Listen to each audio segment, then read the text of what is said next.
Жаратылыстың бастауы 6 тарау 11-12 аят. Құдайдың көз алдында жер беті бүлінген үстіне бүліне беріп, зұлымдыққа толды. Дүниенің әбден бұзылғанына Құдай көзін жеткізді, себебі жер бетіндегі барлық адамдар азғын өмір сүрді. Күнәмен жойылған адамның жаны қатып қалған зұлымдықта жүреді. Біз өз ішімізде Құдайдың көз алдында зұлымдықта жүргенімізді, кез келген сәтте тозаққа бара алатынымызды түсінуіміз керек. Иса Мәсіх біздің өмірімізге Құдайдан мейірімділік пен рахым әкелді.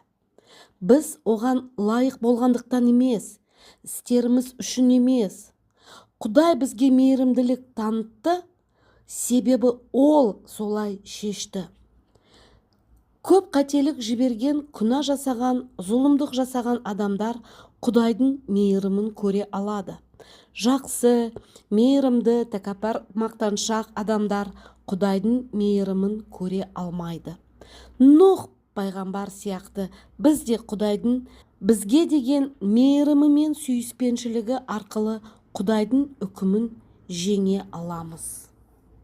Егер Құдайдың мейірімі біздің жанымызда Құдайдың үкімінен артық болса, онда біз құтқарыла аламыз.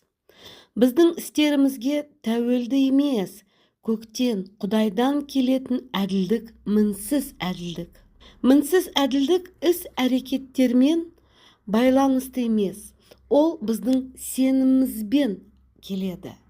Мінсіз әділдік біз жасайтын нәрсе емес, ол Құдайдың рақымына деген сеніміміз арқылы келеді.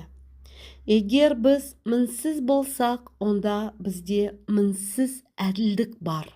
Әділдікті ештеңе бұза алмайды. Егер біз күнә жасаған кезде әділдігіміз өзгерсе, онда ол шынайы әділдік емес. Еврейлерге арналған хат 10 тарау 14 аят. Сонымен, Мәсіх Құдайға бағышталғандарды жалғыз-ақ құрбандығымен мәңгілік кінәратсыз таза қылды. Жалғыз құрбандық Иса. Ол бізді мінсіз таза қылды. Иса бізді мәңгілікке мінсіз етті.